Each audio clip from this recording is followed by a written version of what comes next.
Ryan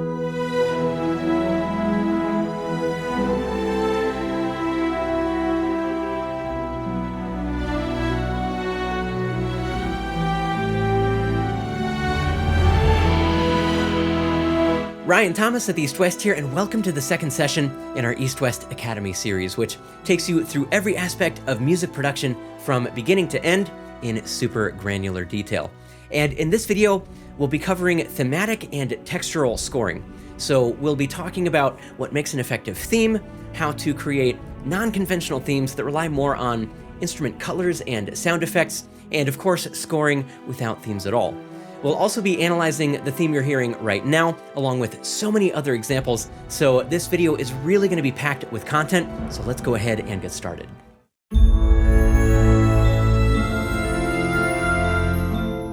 So when you're writing the soundtrack to pretty much anything, you'll usually be asked to write one or more themes that are going to recur throughout the production, whether it be a film or TV show or video game, or you'll be asked to write non-thematic, or what I'm calling textural music, which I think tends to sit a little bit more comfortably in the background for the simple reason that it doesn't feature any recurring strong melody lines that are going to catch the audience's attention.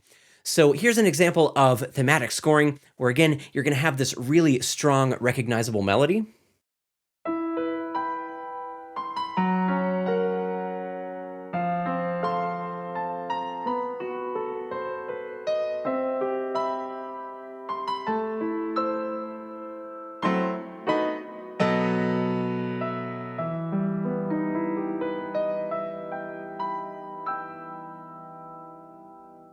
Now, a theme doesn't necessarily have to come in the form of a strong melody. Sometimes a character might just have a very short motif, or even just a signature sound, like this sound effect from Forbidden Planet.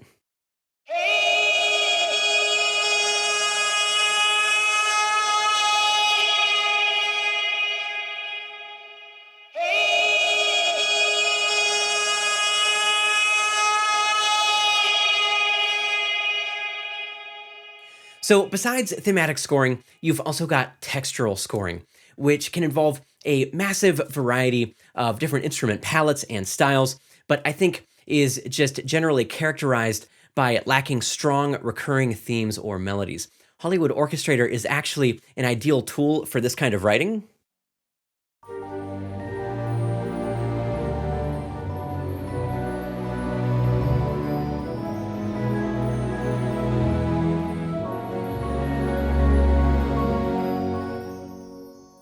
And if you're going for more of a hybrid soundtrack feel, some of the non-orchestral EastWest libraries like Forbidden Planet and Ghostwriter are really ideal, very well suited for this kind of scoring. So what I'm about to play for you is just some sustains in the string basses, as well as the Astral Pad from Ghostwriter, and of course the No Way Home patch from Forbidden Planet.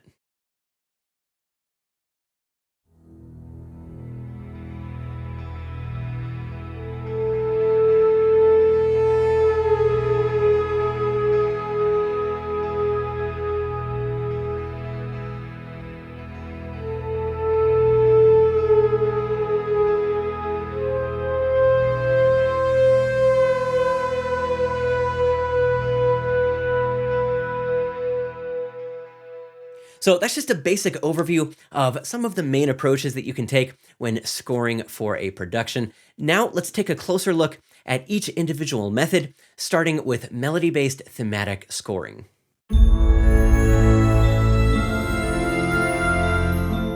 So one of the questions that I often get is basically, where do you start when you're writing a theme, when you're writing a piece?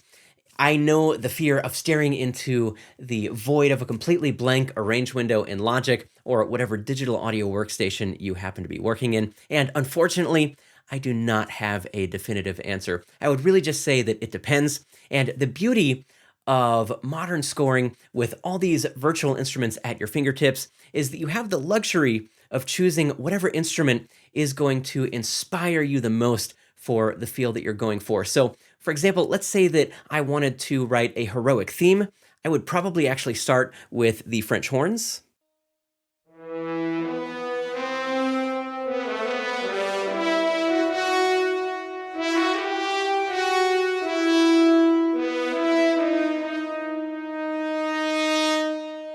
Or let's say that maybe I needed to write something more along the lines of, let's say, a lighthearted, comic relief character theme. I might even start with something like pizzicato strings.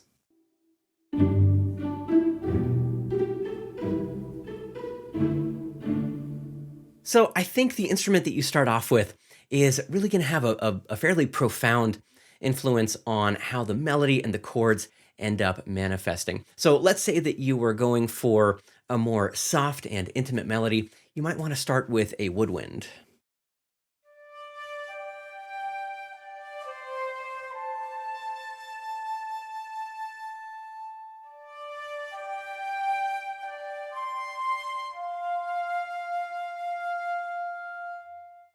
Now, let's say that you were going for more of a modern, subtle, kind of contemplative theme. Maybe try some piano over top of some flautando violins. I actually do that quite often. I'll just play a single note in the flautando violins and then just kind of play around that with the piano, and it can be really inspiring.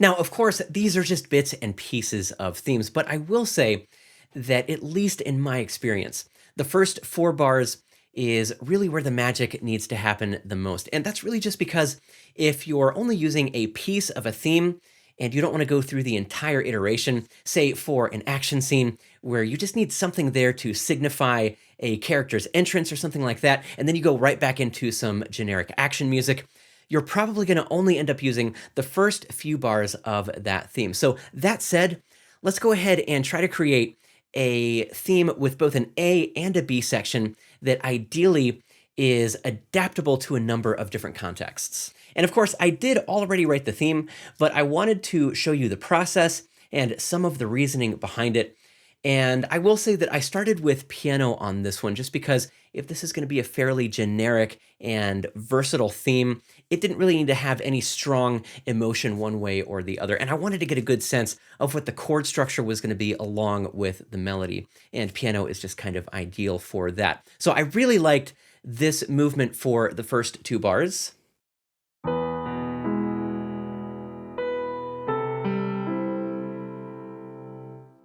So I'm envisioning this as being ideal for a range of different genres, but I will say I score a lot of fantasy and a lot of animation, so that's kind of where my mind naturally goes. But I think this could also work well for some adventure films, maybe certain kinds of dramas. Now, that said, I wanted to avoid any really strong emotions in the actual structure of the theme because, at least in my experience, that tends to make them more adaptable. So then you can let the orchestration suggest more of the emotion.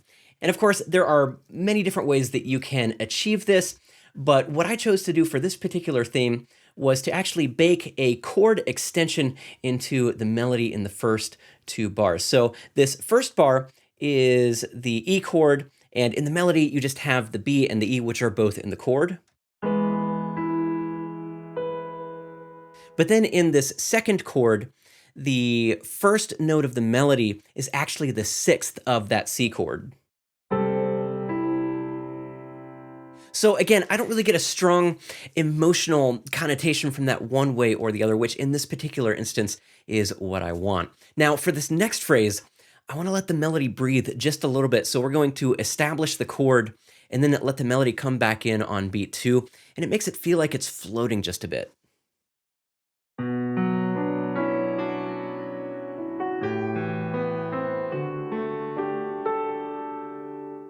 And in this next phrase, we're going to repeat the first few notes of the theme.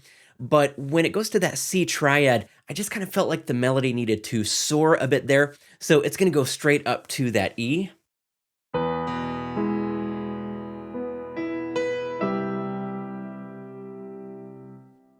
And then because we just had that really big moment in the melody, I wanted it to breathe again. So it's actually going to hang out on that E for an entire measure, and then the melody is going to kick back in the next measure.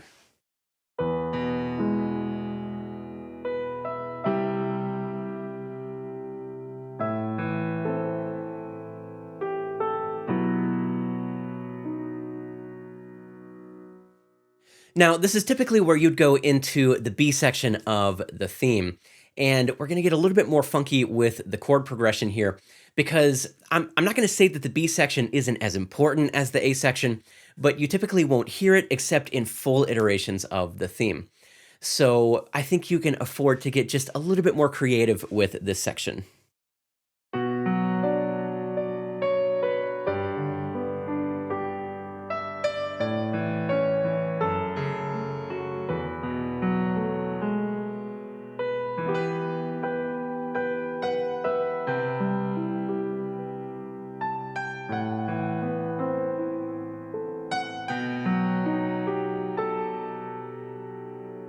So now we would go back into the A section of the theme, maybe change up a chord or two, maybe change up the orchestration just a bit. So here is the entire theme fleshed out.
So the beauty of having that nice versatile theme is that you've just written a significant portion of the soundtrack in one piece. And of course, you don't want to play out a single theme, you don't want to overuse it, which is why it often pays to have multiple themes.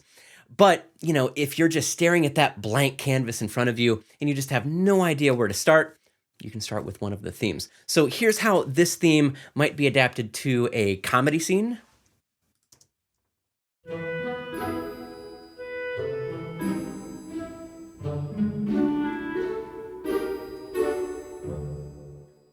And then here's a scene where maybe we're anticipating something big that's about to happen.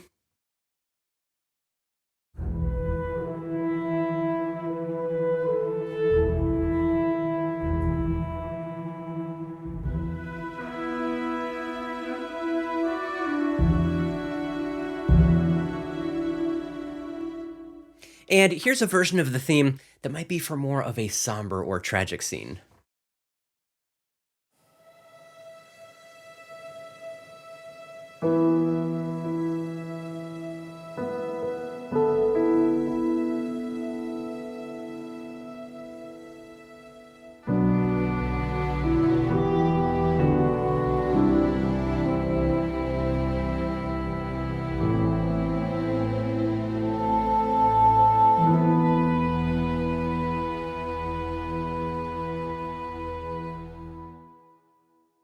So again, the concept here is to just have a catchy, recognizable melody that both fits the aesthetic of the production, but is also versatile enough to adapt to a variety of different scenes. And quite frankly, those are difficult criteria to meet, but if you put in the work at the beginning, then you've already written a good portion of the soundtrack and you've just given yourself a place to start. And that can be really just invaluable when you're on the job and you have deadlines to meet.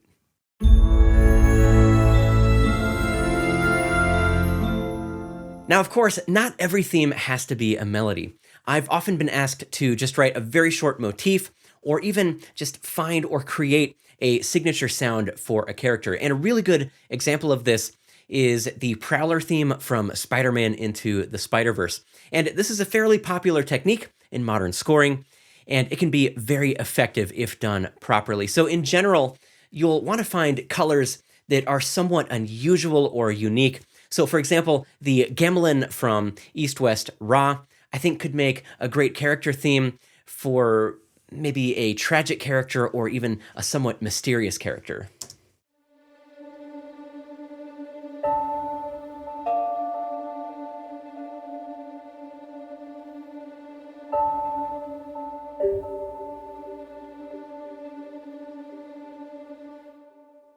And actually, a lot of these East-West world instrument libraries are ideal for this kind of work. So for example, some of these shakuhachi effects and phrases might be ideal as a villain theme.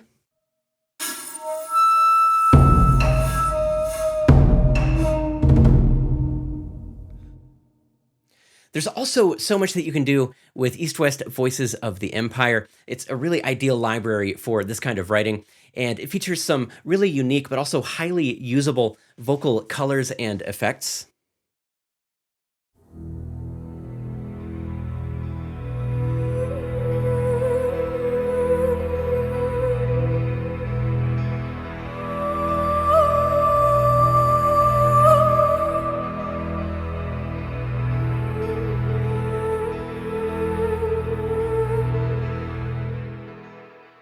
And if you're doing more hybrid soundtrack composition, Forbidden Planet has some absolute gold in some of the sound effects patches. So this one might be ideal for maybe an orc horde or something like that.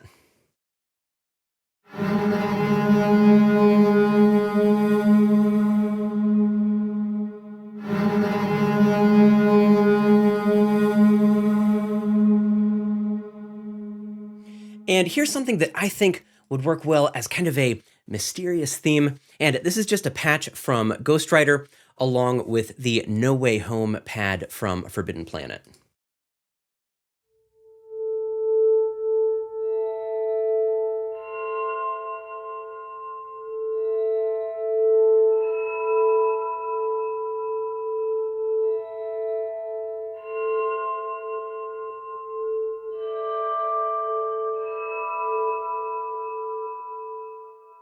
So again, so much of the emotion in these themes is really just contained in the nature of the sound or the instrument itself. The melodic content is almost kind of incidental, and I think that's what distinguishes, effects-based themes from melody-based themes.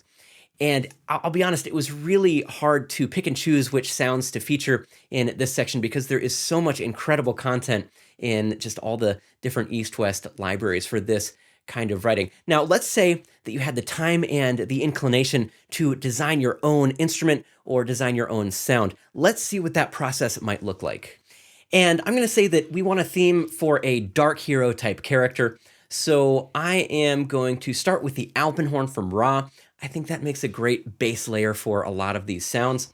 So we're going to go to Europe, wind instruments, and the alpenhorn. And I just want one of the elements. I want the alpenhorn non-vibrato. And we're going to load that. And here is what this sounds like by itself.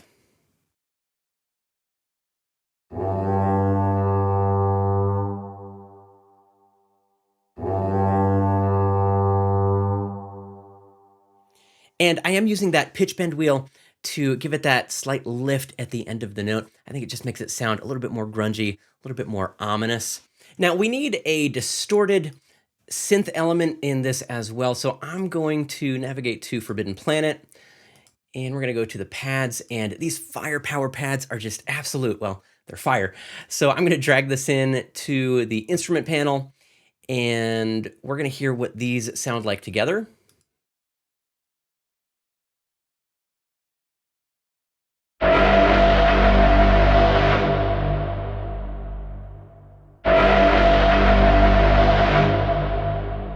And let's pull this filter down just a little bit more and hear what that sounds like.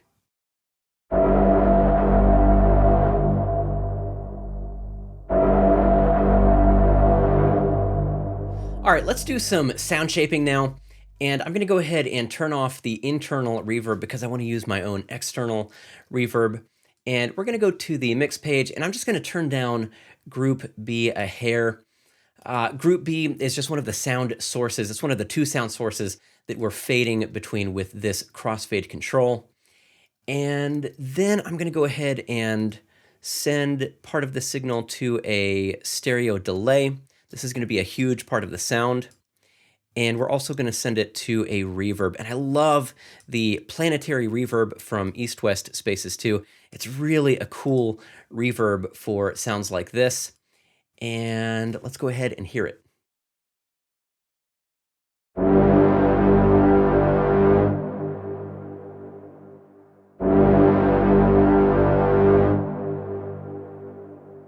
And like I mentioned before, that delay I think is going to be a super critical part of the sound, just because number one, it is a filtered delay, and it's almost like another instrument because it's playing back different parts of the note. So when you're using the pitch bend wheel, the detuned parts are going to be repeated over other parts of the note. So you get this subtle clashing effect that just makes it quite a bit darker.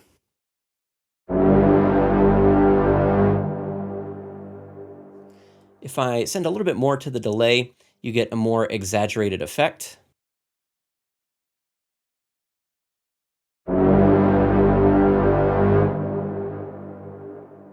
And another part of that sound is, of course, going to be the filter that is in Forbidden Planet.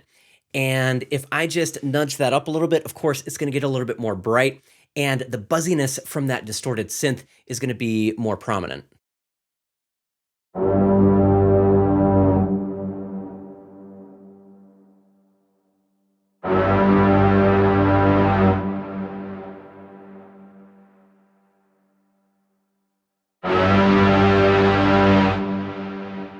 And of course, we can also make it darker.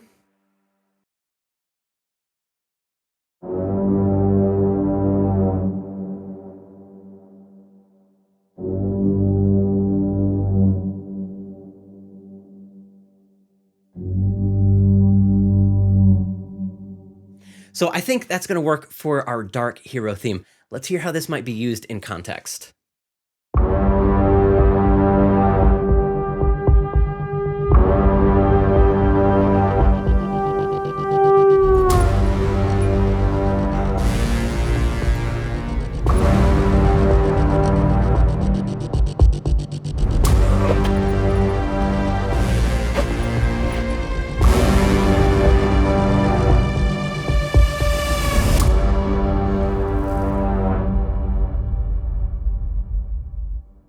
Now, don't worry too much about the accompaniment for these themes, the orchestration, the production techniques. We'll get to all of that in future videos, but what I wanted to leave you with in this section is just the idea that it doesn't have to be super complicated. Of course, you can design your own sounds, and even that doesn't have to be overly technical. Just let your ear guide you. Or, of course, you can choose from among the many sounds that already exist and already just sound incredible. And the Opus Player makes that easy with the Audition feature. All you have to do is just select the instrument.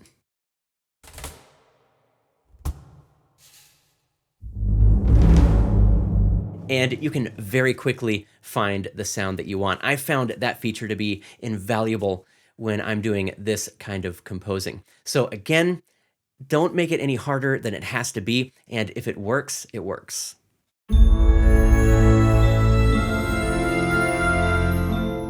Now, I'm using the term textural scoring to distinguish it from thematic scoring, which, as I've said before, just involves strong melodies and recurring themes. Now, textural scoring is often associated with hybrid composing, but you can definitely have entirely orchestral textural scores like this.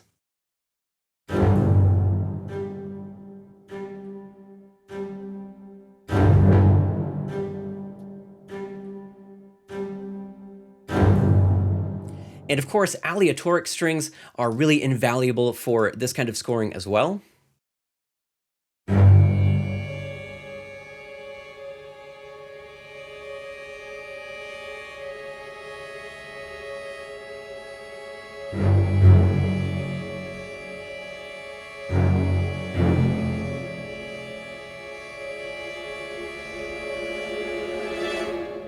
And of course, you have those bread and butter mainstays like ostinato strings, brass sustains, and percussion.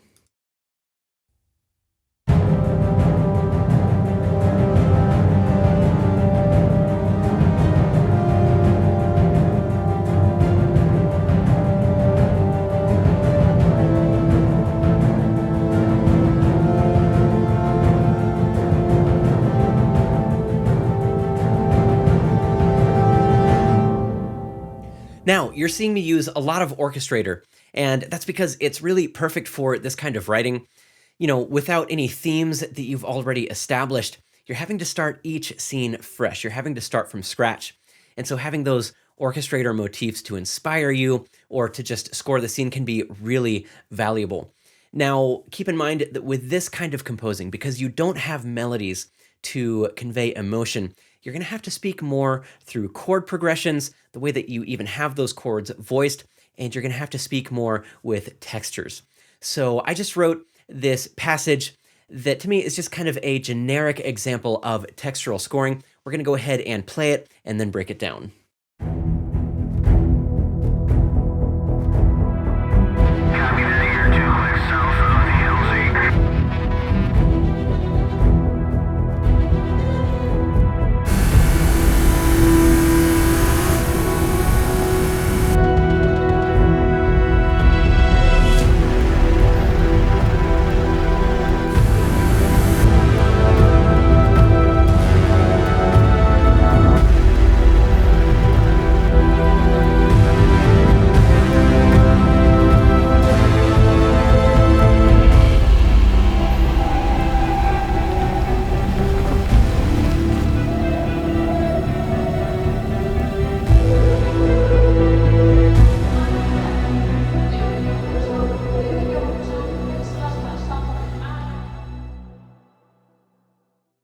Now, the actual writing here is very simple. We don't even change chords until we're about 30 seconds into the piece.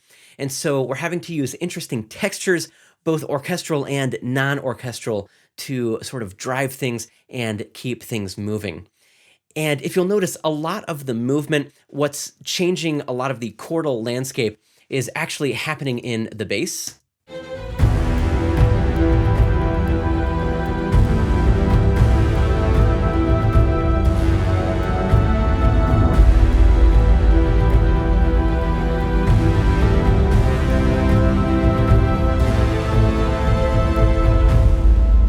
So let's talk about some of the building blocks of textural scoring.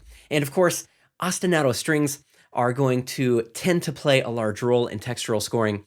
And I found that the key here is to let them sit back in the mix and support everything else that's going on. Try to keep those velocities on the lower end, unless you're going for a very specific sound or a very specific effect. And the patterns themselves don't have to be complicated, but do introduce a little bit of variation here and there just to keep things interesting. So here are just the strings by themselves.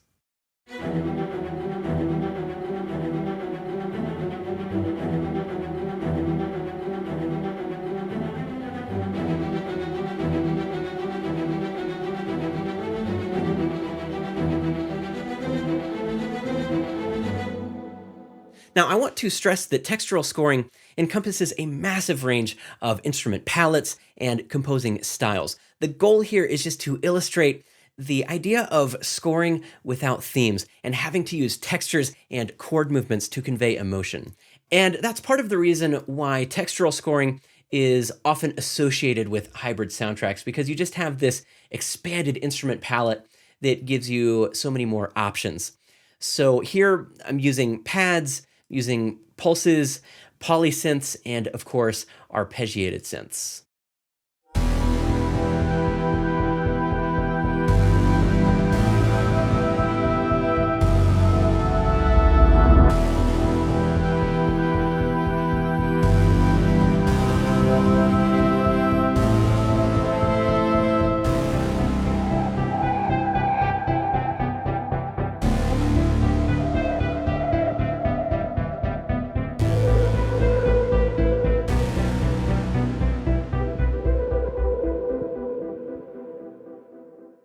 So those pads can fill a lot of sonic space if it's feeling a little bit empty, and of course add some really cool texture to things.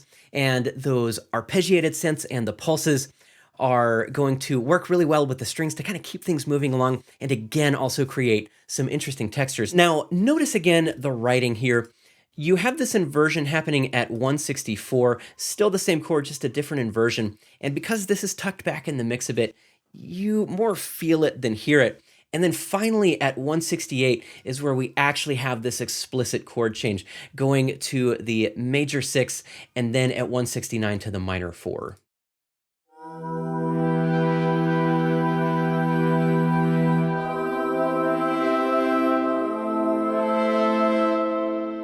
And next up we have the percussion, and there really is so much that you can say with a compelling percussion line, and storm drums 2 and 3, as well as all the other percussion scattered throughout the various EastWest libraries, just give you so much material to choose from. Now, in this particular example, the percussion is fairly minimal. It's subtle, but it is going to be providing that rhythmic backbone for everything else.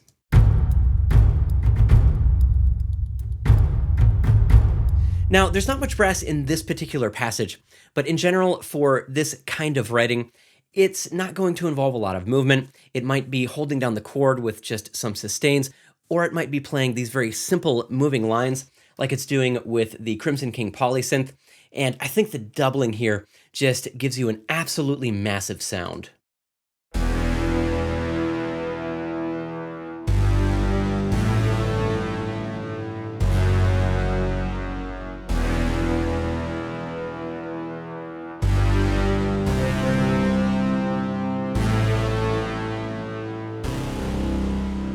So again, I want to emphasize that textural scoring encompasses a massive range of styles. I mean, you can have some very technically complex orchestral scores that simply don't feature any themes. But I will say that, at least in my experience, textural scoring does tend to feature simpler arrangements. So we will be covering orchestration, hybrid composing, and other production techniques in much greater detail in future videos. So be sure to subscribe to the channel and hit that notification bell so you don't miss any of those. That's all for now. Thanks so much for watching, and I look forward to seeing you in the next video.